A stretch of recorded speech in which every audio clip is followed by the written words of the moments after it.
Hello students, நம்ம 12th accountancy book. இந்த 12th accountancy book ஒரு வால்யூம் தான் கொடுத்திருக்காங்க.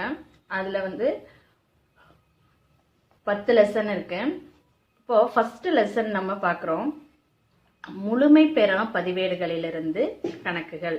முழுமை பெறா பதிவேடுகளிலிருந்து கணக்கு. அதாவது incomplete transaction அப்படிம்பாங்க. அதுலயே இருக்கு முழுமை பெறா பதிவேடு. அதாவது முழுமை பெறாதனா என்னது இன்கம்ப்ளீட்டான ரெக்கார்ட்ஸை வச்சு என்ன கணக்கு தயாரிக்கிறோம் அப்படின்னா ஃபர்ஸ்ட் இந்த முழுமை பெறா பதிவேடு அப்படிங்கிறது என்ன அப்படின்னா அது நமக்கு ஏற்கனவே தெரியும் 11th நம்ம படிச்சிருக்கோம். கணக்கேடுகள் வந்து எதுல தான் பராமரிப்பாங்க, எந்த முறைப்படி பராமரிப்பாங்க அப்படின்னா இரட்டை பதிவு முறைப்படி தான் பராமரிப்பாங்க. அப்ப இரட்டை பதிவு முறைப்படி பராமரிக்கும் பொழுது அக்கௌண்டிங் ரூல்ஸை தான் ஃபாலோ பண்ணி தான் அதை நம்ம என்ன பண்ணுவோம், கணக்குகளை எழுதுவோம். இப்ப இந்திய நிறும சட்டம் வந்து 2013 படி எந்தெந்த நிறுவனங்கள் எல்லாம் இரட்டை பதிவு முறையில பராமரித்திட வேண்டும் சொல்லியிருக்காங்களோ அவங்க கண்டிப்பா என்ன பண்ணணும், இரட்டை பதிவு முறை அதாவது டபுள் என்ட்ரி சிஸ்டம் படிதான் வந்து கணக்குகளை பராமரிக்கணும்.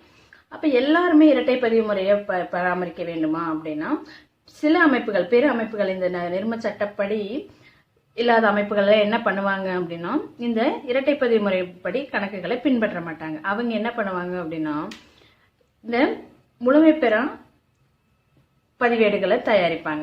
அப்ப அந்த முழுமை பெறா பதிவேடுகள் அப்படிங்கிறது என்ன அப்படின்னா கணக்கேடுகள் இரட்டை பதிவு முறையின்படி பராமரிக்கப்படாத போது அந்த பதிவேடுகள் முழுமை பெறா கணக்கியல் பதிவேடுகள் என்று அழைக்கப்படுகிறது. எந்தெந்த கணக்குகள் எல்லாம் டபுள் என்ட்ரி சிஸ்டம் படி பராமரிக்கப்படலையோ அதுதான் என்ன சொல்றாங்க, முழுமை பெறா கணக்கியல் பதிவேடுங்க.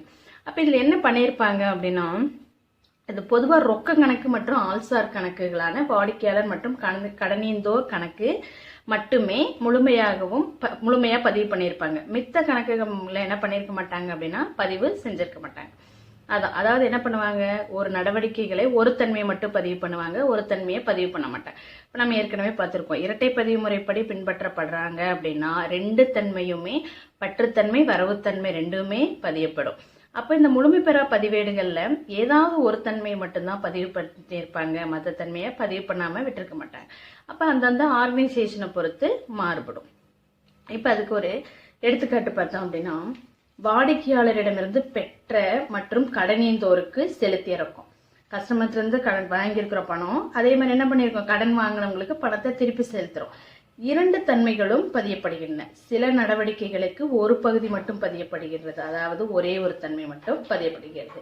அதுக்கு என்ன கொடுத்திருக்காங்க, செலவுகளுக்கு செலுத்தியது ரொக்க கணக்கில் மட்டும் பதியப்படுது. செலவு செலுத்தும் போது என்ன பண்ணுவாங்க, யாருக்கு செலுத்தினங்கிறத விட்டுருவாங்க, ரொக்க கணக்கு மட்டும் எடுத்துக்குவாங்க. அவங்களுக்கு என்ன தேவையோ அதை மட்டும் எடுத்து அவங்களோட என்ன பண்ணுவாங்க, தேவைகளுக்கு தகுந்த மாதிரி ப்ரிப்பேர் பண்றதா இந்த முழுமை பெறா பதிவேடு.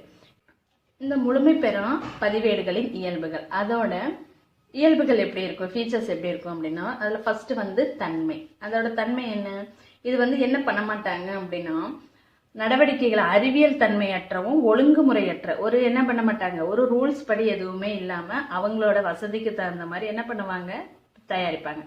அக்கௌண்டிங் ஸ்டாண்டர்டவே என்ன பண்ண மாட்டாங்க அப்படின்னா முறையாக பின்பற்ற மாட்டாங்க, அக்கௌண்டிங் ஸ்டாண்டர்டை பின்பற்றாம தயாரிச்சிருப்பாங்க. அதே மாதிரி பராமரிக்கப்படும் கணக்கின் வகைகள். இதுல என்னென்ன கணக்குகள் தான் பராமரிக்கிறாங்க அப்படின்னா ரொக்கம் மற்றும் ஆள்சார் கணக்குகளை மட்டும் பதிவு பண்ணிட்டு சொத்து கணக்கு பெயரளவு கணக்கு என்ன பண்ண மாட்டாங்க, எடுத்துக்கிறதே கிடையாது. இது இதோட தன்மைகள் சொல்றாங்க.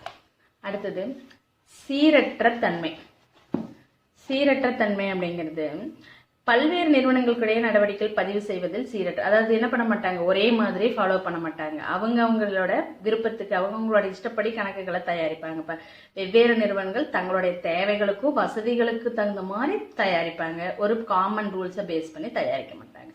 அடுத்தது நிதிநிலை அறிக்கைகள் மற்றும் உண்மையான மற்றும் நேர்த்தியான நிதிநிலையை வெளிப்படுது. நமக்கு தெரியும் என்ன பண்ணாது அப்படின்னா இதுல வரக்கூடிய ஏன்னா எல்லாமே ஒரே மாதிரி ரூல்ஸை ஃபாலோ பண்ணும் பொழுதுதான் அக்கௌண்டிங் ஸ்டாண்டர்டை ஃபாலோ பண்ணாதான் உண்மையான நிதிநிலையை தெரிஞ்சுக்க முடியும்.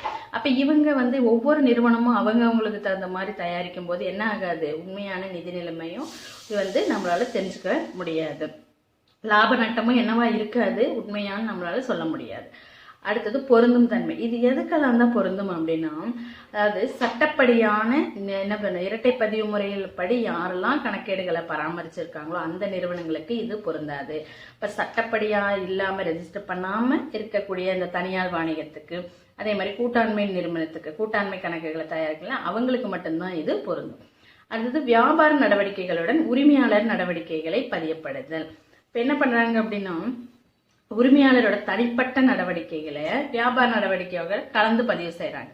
இப்ப சொந்த பயனுக்காக சரக்கை வந்து வாங்குறோம், அதை என்ன பண்றாங்க, வியாபாரத்தோட கொள்முதலை சேர்ந்து பதிவு செய்யறாங்க. அப்ப இதுதான் இதனுடைய இயல்புகள். அடுத்து இதோட குறைபாடுகள் என்ன அப்படின்னு பாக்குறோம். முழுமை பெறா பதிவேடுகளின் குறைபாடுகள் என்னென்ன குறைபாடுகள் அப்படின்னா, பதிவேடுகள் முறையாக பராமரிக்க, அதை நான் ஃபர்ஸ்டே சொன்னோம். கண்டிப்பா இது என்ன இருக்காது, என்ன நம்ம அக்கௌண்டிங் ஸ்டாண்டர்ட் படி இருக்காது. அப்ப வந்து அறிவியல் தன்மையற்றும் ஒழுங்கற்ற பதிவேடுகளா இருக்கிறதுனால இது என்னவா இருக்காது, முறையாக அதே மாதிரி என்ன பண்றது இல்ல, சொத்து கணக்கு பெயரளவு கணக்கு அவங்க பராமரிக்கிறது இல்லை. அப்ப இது வந்து என்னவா இருக்காது, முறையாக இருக்காது.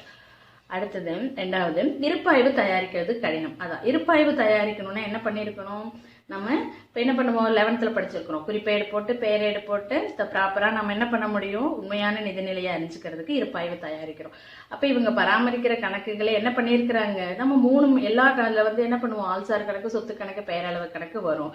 ஆனா இதுல என்ன பண்றது இல்லை, இவங்க சொத்து கணக்கு பெயரளவு கணக்கை ஒமிட் பண்ணிடுறாங்க. அப்ப என்னவா இருக்க முடியாது, இருப்பாய்வு தயாரிக்க முடியாது, நிதி நிலைமையும் உண்மையானதா இருக்காது. இது ஒரு டிமெரிட்ஸ். இதுல அடுத்தது வியாபாரத்தின் உண்மையான லாபம் ஈட்டும் திறனை கண்டறியது கடினம். அதான் பார்த்தோம்.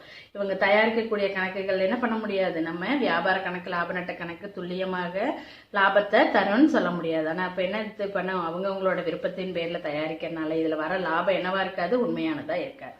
அதே மாதிரிதான் வியாபாரத்தின் நிதி நிலையை கண்டறிதல் கடினம். முழுமை பெறா பதிவேடுல வந்து என்ன பண்றது இல்லை அப்படின்னா, அதாவது சொத்து கணக்கு மற்றும் பொறுப்புகள் மட்டும்தான் பதியப்படுறாங்க, பேரளவு கணக்கெல்லாம் வெட்டுறதுனால நிதி நிலைமை என்னவா இருக்காது, அவங்களோட பினான்சியல் பொசிஷன் வந்து உண்மையானதான்னு நம்மளால சொல்ல முடியாது. அவங்க சொல்றதுதான் கணக்கு. அந்த மாதிரிதான் தவறுகள் மற்றும் மோசடிகள் எளிதா இருக்கு. அதே தான் இப்ப நம்ம என்னது, இரட்டை பதிவு முறையில கணக்குகளை பராமரிக்கும் பொழுது நம்ம அக்கௌண்டிங் ரூல்ஸ் படி போட்டிருக்கும் பொழுது தப்பு வந்ததுன்னா நம்ம என்ன பண்ண முடியும், எந்த இடத்துல எரர் வந்திருக்கு அப்படின்னு நம்மளால ஈஸியா கண்டுபிடிக்க முடியும்.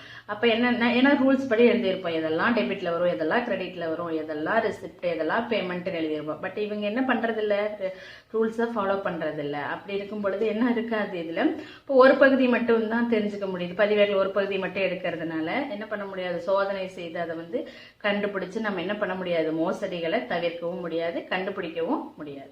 அடுத்தது அரசு மற்றும் பிற அதிகாரிகளுக்கு ஏற்புடையதில்லை. நம்ம கணக்குகளை தயாரிக்கிறது எதுக்கு அப்படின்னா, கவர்மெண்ட்ல நம்மளோட பேலன்ஸ் ஷீட்டை வச்சுதான் என்ன பண்றாங்க, பினான்சியல் பொசிஷனை தெரிஞ்சுக்கிறாங்க. இப்ப டாக்ஸ் பர்பஸ்க்காக, வரி செலுத்துறதுக்காக என்ன பண்றாங்க அப்படின்னா, நம்மளுடைய கணக்குகள் தான் நம்ம என்ன, நமக்கு ஆடிட்டர் கொடுக்குற ரிப்போர்ட் தான் வந்து ரொம்ப இம்பார்ட்டன்ட் ஆகுது. அப்ப அந்த இவங்க முழுமை பெறா பதிவேடுகள்ல பண்றதுனால சட்ட தேவைகளை பூர்த்தி செய்ய முடியாமலே போகலாம். சட்டத்துக்கு தேவையான உண்மையான தகவலை, கரெக்டான தகவல் கொடுக்க முடியாது. ஏன்னா முழுமை பெறா பதிவேடுகள் இருந்து தயாரிக்கப்படும் கணக்குகளை அவங்க என்ன பண்றதுல ஏத்துக்கிறது கிடையாது. அப்ப இது வந்து இதெல்லாம் தான் இதில் இருக்கக்கூடிய குறைபாடுகள்.